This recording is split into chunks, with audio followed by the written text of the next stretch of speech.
Hi friends, Krista here. Thanks for stopping by Books and Jams. I'm so glad that you are here today to hear me talk about what I've been reading so far in the month of May.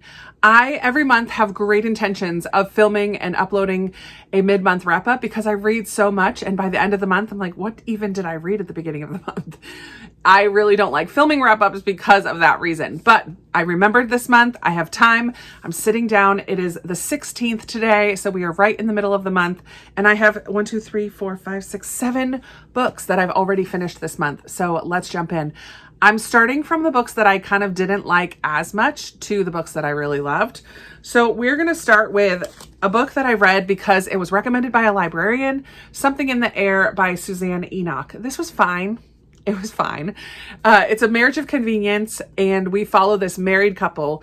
We kind of start getting a glimpse of them as young people and how the marriage even came to be. The young woman, her grandfather owns the house where her family lives, and there's a stipulation if they ever vacate the house, the next young person to get married and then within 5 years produce an heir gets to live in the house, in the family. So she really loves her home where she grew up. Her dad is ill though, and her family is going to be moving out. So she arranges to marry kind of her best friend, and they have this marriage of convenience for 8 years. Turns out grandpa, who's ailing, is having a big old birthday party, and she's been lying about them having 2 kids. They do not have any children. And so they have to figure out what they're going to do. I thought that there were parts of this that were very charming and very cute, but it also felt very slow. It took a long time to get to the point where we're at the party, and you knew exactly where it was headed once they found children that they were going to use as their heirs. It was just fine. I think probably 2.5, 3 stars. I think I ended up giving it 3 stars, but it was just okay. Nothing that blew me away. I'm not running out to read more books by this author. It was just cute. It was fine.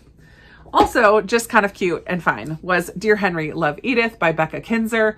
This one actually, when I think about it, I remember being kind of annoyed by this. It had so much potential. If you've read The Flat Share by Beth O'Leary, this is a similar situation. Henry and Edith end up living in the same place, but they don't know who each other are. Henry thinks he's helping out his cousin by letting this older woman, Edith, come and stay with him while she volunteers to work at this home. And then Edith thinks that this woman, Kat, that she arranged to live with, she's going to live with her uncle. She thinks she's living with an elderly man because Henry had an accident and can no longer go upstairs. He has to do physical therapy for his leg, his knee, whatever. So they start leaving notes for each other and opening up about their lives to each other. They also have seen each other in town, and it is very insta-lovey. I just didn't believe the relationship at all. I felt it to be a little bit too convenient and cheesy and focused on looks, especially at the beginning. Henry looks like a young Paul Newman, and Edith looks like Goldie Hawn from Overboard. I don't know. I just didn't appreciate the romance in here, and this is supposed to be a rom-com. It's a Christian fiction. I don't remember there being a ton of faith elements in here. Yeah, I just didn't really care for it. I think I ended up giving this one 2.5/3 stars as well. Not my fave. Not my fave at all. I wanted to be kind of swoony and feel the tension and just think it was so adorable and cute, and that's not what I got. Then I have 2 books that kind of go hand in hand, Shiner and Hang the Moon.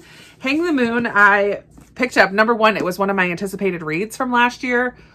And also, this is another book that was recommended to me by the librarian when I did that project. And when I did a chapter tag from those books that the librarian recommended, I really loved the first chapter of this.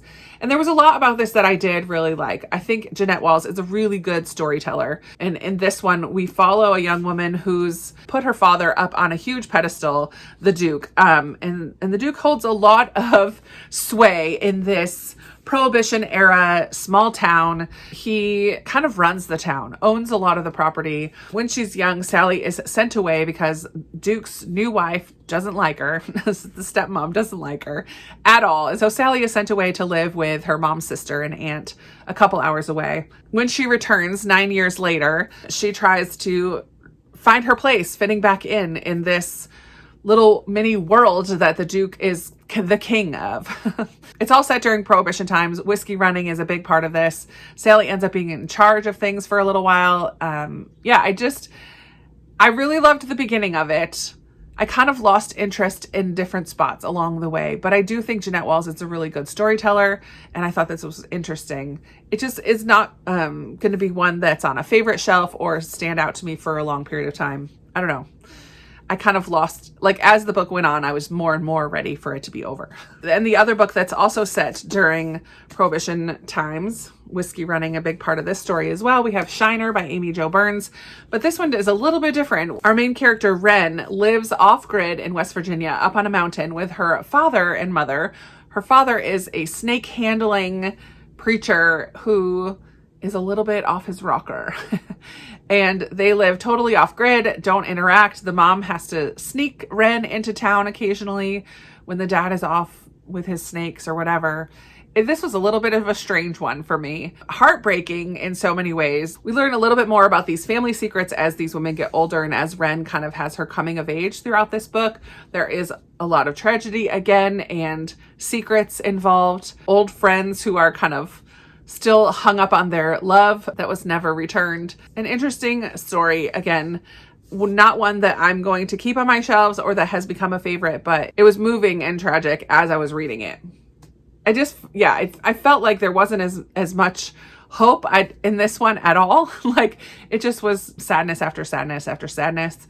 There's a relationship at the end that I just didn't know was necessary, but I just felt that was a little bit sad when it all is said and done. Heavy duty. And then we have 3 that I really did love that I finished this month so far. Everything Else in the Universe by Tracy Holzer was our middle grade March book club book for the month of May. And we actually just had our live discussion about this last night. And I really love this. This was a reread for me. And we follow a young girl whose dad comes home from the Vietnam War, and he was discharged because of an injury. He had lost his arm. And the impact of that from our main character, Lucy's perspective. I really loved her loud, big Italian family on the dad's side. And I even loved the more stoic, kind of severe, almost grandparents on her mom's side. I love the contrast between the two. I love the friendship that she develops with a little boy named Milo. Milo and Lucy find a helmet and a Purple Heart buried in this garden along the creek that she's planting. And they go on a mission to try to find out who owned this helmet. Why was it left in the creek? The search for the owner of the helmet is kind of the vehicle for Lucy discovering how to be a friend and more about connections. There's so much about connecting and how everything and everyone is all connected with each other. Like, really, that's what this story is about. And all the other things help that theme to move along. It was really beautiful. There's some powerful quotes in here. Really some things that made you stop and think. It does deal with grief and loss, and all kind of in this backdrop of soldiers coming home. They have a lot of interaction with some vets along the way. Yeah, and a story of friendship at the heart of it. I really loved it. Really loved it. 5 stars I gave it the first time, and I'm keeping my rating. A book that is not my norm, but that I also really loved, is Murder Road by Simone St. James. Oh my word. This book. I was trying to really think about, why is it that I like Simone St. James so much? And I think a big part of it for me is that there are characters in her books that I can root for. Often when I read thrillers, I hate everybody. I just really don't like any of the characters. And that for me is not fun to read. In this one, we follow a couple, and I really love this couple. They both have their baggage. They both have stuff they're dealing with. They're not perfect by any means, but I really like them together. They're newlyweds. I like that they found each other. I like the way that they're working things out, even very early on in their marriage. And so I was rooting for this couple. Simone St. James writes ghosty books that are scary. There are jump scares. Like, as I'm reading, I read it in print and I jumped in my seat a couple times. She's so good at building this kind of creepy, intense atmosphere that is just so delightful. I really love it. I don't know why I really love it, but I do. So this couple finds a woman walking along a road. They pick her up. Turns out she had been stabbed. They bring her to the hospital and the girl dies. And so this couple becomes suspect in this case. We also are wondering along the way, what happened? Like, how did this happen? Who did this? Turns out there are about 6 or so other people who had been murdered along this road, the Atticus line. and who did it. And so this couple kind of gets involved with the investigation, not only because they're suspect, but also they want to try to find answers as well. There's a couple twists and turns along the way. I just really like it. It's not my favorite Simone St. James. I think that still belongs to the Broken Girls, but I really did enjoy this one. And I like that there's not a lot of graphic scenes. There's a little bit of gore, but not too much. There's the jump scares from the paranormal ghosties. There's a few times, 4 or 5 times, that she uses the name of Jesus as a swear, which I really don't love, but there's not a lot of language. There's like one scene where the couple are headed to bed together, but you don't really get into the details of all that, which I appreciate. So yeah, I also appreciate that she doesn't have to get really graphic with things to tell a good story. So go Simone St. James. And then finally, the women. I talked quite a bit about this in my most recent weekend vlog, so I'm not going to talk too much about it here. I really did love this book for all of the information and perspective that we got about Vietnam War, both in the hospitals in Vietnam and also for this woman nurse coming home from Vietnam and how she was treated and how other women were treated and other soldiers were treated when they came home from the war. It's intense and infuriating at times. Again, I don't agree with all of her decisions, but I can put myself in her shoes and imagine what that must have been like for her. And it's just awful. Kristen Hanna has a way of kind of taking my heart and twisting it dry, right? So I definitely did cry during this. But it also made me so curious to read more books set during the Vietnam time period. The one main issue that I had with this is that there are 2 relationships in here that were adulterous relationships. One of them was not sexual, one of them was, but both of them were infidelity. And I really did not think that that was necessary in order to tell the story about the women. Some people said that part of this was based on the life of this one woman who that was part of her story. And so I understand that, I get it, but I don't think it was supposed to be based on the life of one particular woman. I know Kristen Hanna interviewed so many different women, and this is based on like 4 or 5 of their stories in particular. So maybe it's because she pulled those events from the lives of one of those or some of those women. It's frustrating because I could see the potential of how that could happen when you're over there and things are so intense and so like you're just exhausted all the time and traumatized, really, how when you find a glimpse of support, you kind of rely on that. But I still don't think it was necessary to tell this story. So I gave it 4.5, 4.5. I'm landing there. I really did like it. And I do think it's important. So many triggers for so many things, as is typical for historical fiction. I feel like if you are somebody who is triggered by things in books, do your homework, because there's always going to be tragedy in a historical fiction, I feel like. But that is what I've read so far. I'm currently, just a little check-in, I'm currently reading The Spy Mistress by Jennifer Chiaverini. This is my 12 books to read in 2024. This is the one I picked for May. I'm about 30% into this one.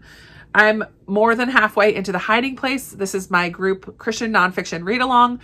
I will finish this by Sunday because this is I'm having a live discussion about the second half of this book on Sunday. So we'll have that done by Sunday. And then last night, And then last night I did pick up Words of Radiance again. I didn't pick it up. I listened to about an hour and a half further in the audiobook of this one. I'm through part 1. I think I'm like 22% through this one right now. And this is a very in-depth fantasy that I am loving. So that is where I'm at and what I've read so far this month. I would love to hear what has been your favorite read so far in the month of May. I almost said June. Let's not rush things. In the month of May. And I would love to chat with you down in the comments. Thank you so much for watching and spending a few minutes of your day with me. I really appreciate it. And I'll talk to you in another video very soon. Bye.